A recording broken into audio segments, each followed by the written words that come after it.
जेड़ा नेक सितारे दे छड़दा है वाह कदी पैर ते लेखा कर लैंदा है कदी अशर दे कारे दे छड़दा है ज़र माल ज़मीन ते बंगलियां दे भावें तरके सारे दे छड़दा है बन्ने खेड़ जदन सरदारी दी उदा पुत्र निकारे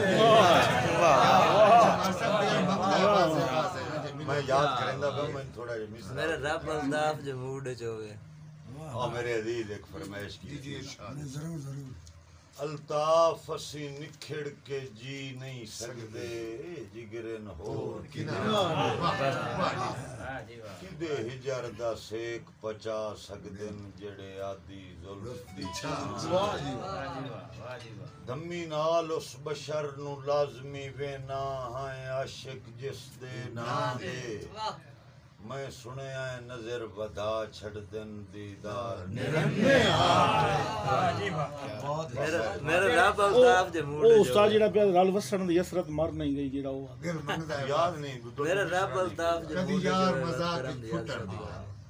गल होई ना इतो शुरू करता करो फरमाइश कदी यार मजाक च फुटण दी गल हो पविया उजड़ गया तू वाह वाह वाह वाह वाह ना फौरन रुस के सिर चा लेना मजबूर इंसान दी वाह तो वाह वाह एक छल अंजुआं दी बहरा पमणी अखियां दे पाक चना तू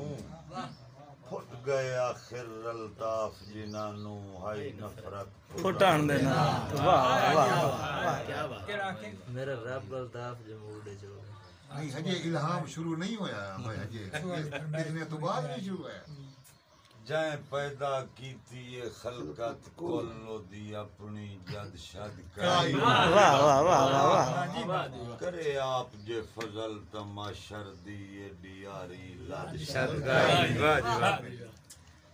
जेड़ी अर्जी कीती ये खालिक नू होई अज ताईं रद शद काई नहीं वाह जी वाह मेरा रब अल्ताफ जे मूड च होवे मुड़ करम दी हाथ शाद का वाह वाह